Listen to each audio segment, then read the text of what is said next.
안녕하세요. 창세기 39장 21절에서 23절 말씀입니다.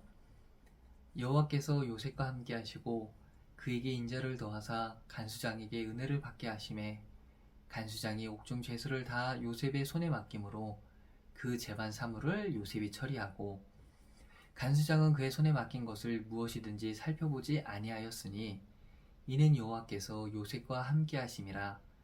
여호와께서 그를 범사에 형통하게 하셨더라. 아멘. 오늘 말씀의 주제는 하나님을 사랑한다는 건입니다. 사랑한다는 건 어떤 것일까요? 신앙생활을 하는 성도라면 어떻게 사는 것이 하나님을 사랑하고 그 말씀대로 사는 것일까? 많은 신경을 쓰고 집중하고 있을 것입니다. 저는 여러분들의 삶을 다 알 순 없지만 잘하고 계십니다. 아니, 잘하고 계실 것입니다. 말씀을 통해 하나님을 사랑하는 삶이 무엇인지 알려드리고 싶습니다. 그렇지만 그보다 더욱 전달하고 싶은 것은 내가 잘하고 있구나 하는 힘을 얻기를 바랍니다. 끊임없이 되뇌이고 돌이켜봐야 하는 삶이지만 하나님을 믿는다는 삶이 짐이 되지 않았으면 합니다. 우리 어깨를 짓누르고 지치게 만들고 수많은 말씀들이 율법이 되어 자유롭지 못하게 만들고 모든 행동 하나하나에 사건 하나하나에 그리고 모든 시간 하나하나에 의미를 새겨 넣어 왜 나에게 이런 불행이 찾아왔는지, 왜 나에게 이런 행운이 찾아왔는지, 왜 나에게 이런 시련이 찾아왔는지 고민하는 삶이 되지 않았으면 합니다. 그런 삶을 위해서 말씀을 듣고 그 말씀 속에서 우리에게 전해지는 것이 무엇인지를 깨달았으면 합니다. 읽은 말씀은 누구나 잘 알고 있는 요셉의 이야기입니다. 먼저 많은 사람들이 헷갈려하고 기억하기 어려워하는 족보를 살짝 살펴보겠습니다. 아브라함과 사라가 아이를 낳아 이삭이 태어났습니다. 이삭과 리브가 사이에서 에서와 야곱이 태어났고 여기까지는 쉽죠? 야곱의 아내는 많습니다. 레아를 통해 루벤, 시므온, 레위, 유다, 라헬의 여종 빌하를 통해 단과 납달리가 태어났습니다. 레아의 여종 실바를 통해 갓과 아셀이 태어나고 다시 레아를 통해 이사갈과 스불론이 태어났습니다. 그리고 마지막으로 야곱이 사랑하는 아내 라헬을 통해 요셉과 베냐민이 태어났습니다. 이 정도 족보는 알고 있어야 말씀을 이해하는 데 도움이 될 것입니다. 야곱이 사랑하는 아내 레아를 통해 나온 요셉은 범상치가 않습니다.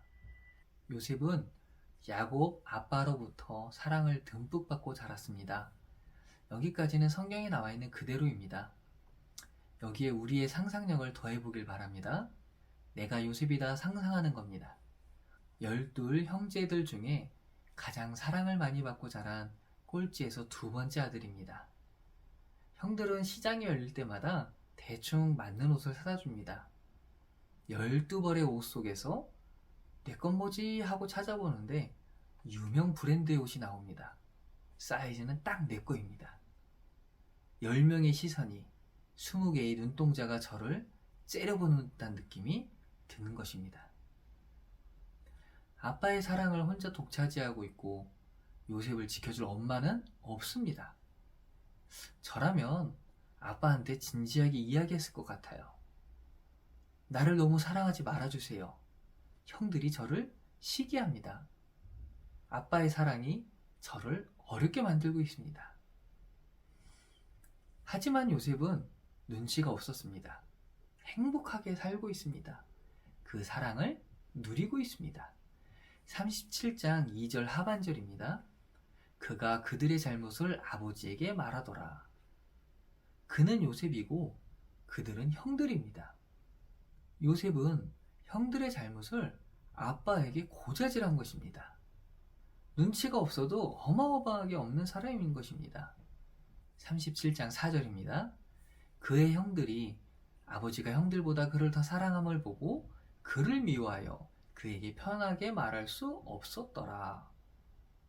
문자적으로 보면 그들이 그에게 샬롬이라 말하지 않았다입니다. 우리는 샬롬이 무엇인지 잘 알고 있죠?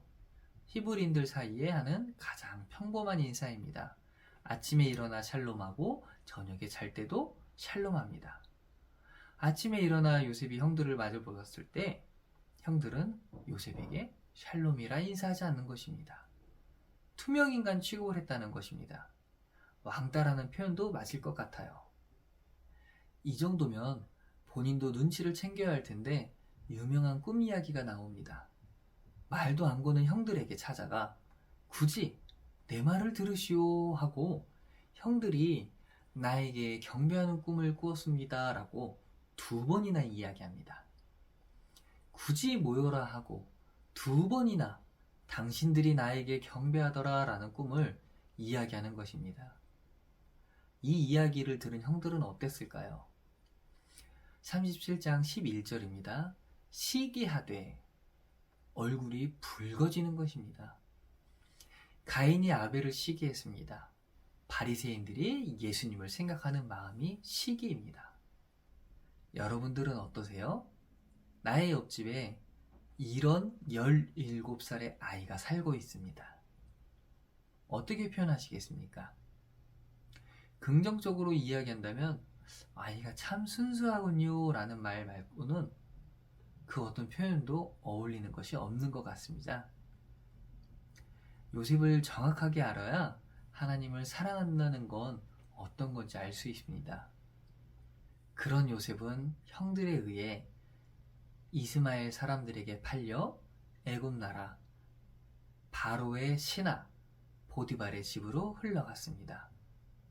자, 이제 우리가 알고 있는 요셉을 생각하고 요셉의 앞날을 상상해 보면 어떨까요? 그의 선택지는 2가지가 있을 듯 합니다. 탈출, 설득이 있을 것 같습니다. 어떻게든 탈출해서 아버지 야곱을 찾아가야 합니다. 힘든 일이라고는 해본 적이 없습니다. 손에 물 한 방울 묻힌 적 없는 나는 아무것도 할 수 있는 일이 없는 것입니다. 버텨낼 재간이 없습니다. 나는 어떻게든 도망을 해야 합니다. 또는 이스마엘 노예상이나 보디발에게 간청을 하는 것입니다. 나는 노예가 아닙니다. 나는 팔려갈 사람이 아닙니다. 그러니 나를 돌려보내 주신다면 나의 아버지 야곱이 그보다 더한 것으로 몇 배의 보상을 해줄 것이니 나를 제발 집으로 돌려보내 주십시오 라고 간청을 하는 것입니다. 이것이 자연스러운 상상이 아닐까요?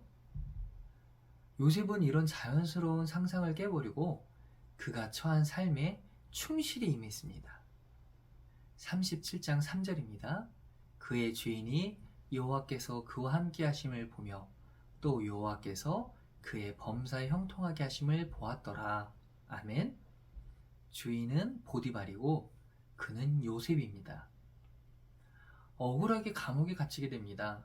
21절에 여호와께서 요셉과 함께 하시고 그에게 인자를 더하사 간수장에게 은혜를 받게 하시매. 아멘. 억울한 일을 당할 때든 억울하게 팔려갈 때든 그는 그 삶 속에서 충실하게 임하였습니다. 억울하고 분한 마음이 없었을까요? 40장 14절에서 15절 말씀입니다. 당신이 잘 되시거든 나를 생각하고 내게 은혜를 베풀어 내 사정을 바로에게 아뢰어 이 집에서 나를 건져 주소서. 나는 히브리 땅에서 끌려온 자요 여기서도 옥에 갇힐 일은 행하지 아니하였나이다. 아멘.